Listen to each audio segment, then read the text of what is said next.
پہاڑی زبان میں اپڈیٹ سنیے۔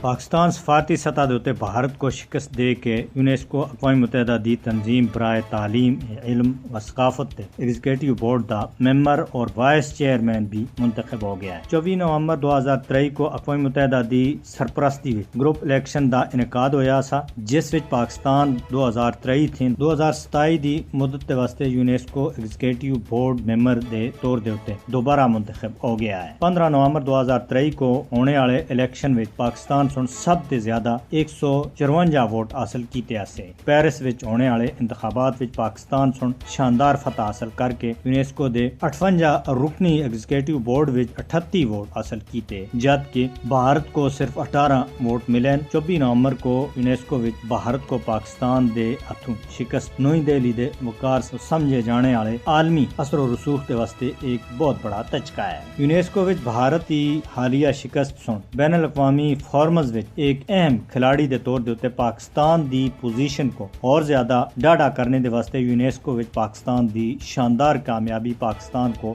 عالمی سطح دے اتنے تنہا کرنے دی بھارت دی ناپاک کوشش دے واسطے بھی ایک بہت بڑا ٹھیلا ہے۔ یہ کامیابی پاکستان دے واسطے فخر دی وجہ ہے۔ پاکستان دے کول 2023 تھی 2025 تک یونیسکو ایگزیکٹو بورڈ دی وائس چیئرمین شپ بھی رہی۔ بھارت جڑا کہ امریکی آشیرواد تھی اپنے آپ کو اس خطے دا چودھری سمجھدا سا، لیکن خطے دی صورتحال دے برعکس عالمی سطح دے اتے لگاتار پیچھے جا رہا ہے، کیونکہ پوری دنیا یہ گل جاندی ہے کہ بھارت ایک وعدہ خلافی کرنے والا ملک ہے اور ہن تو غیر ملکی سرزمین دے اتے لوکاں کو قتل کرنے میں بھی ملوث پایا جا رہا ہے، جس دے اتے اپنے آپ کو بھارت تے حمایتی اور شراکت دار کینیڈا اور امریکہ سن بھارت کو سکھ رہنماواں دے قتل اور قتل دی سازشاں وچ ملوث ٹھہرایا ہے۔ اگر بھارت اقوام متحدہ دی قرارداداں اور عالمی اصولوں کو اسی طرح پامال کرتا رہسی تو انقریب وہ اس حیثیت تھی بھی محروم ہو جاسی جس دا وہ اقوام متحدہ وچ خواب دیکھنے دی کوشش کر رہا ہے کہ اس کو اس ادارے دا مستقل ممبر بنایا جاسی۔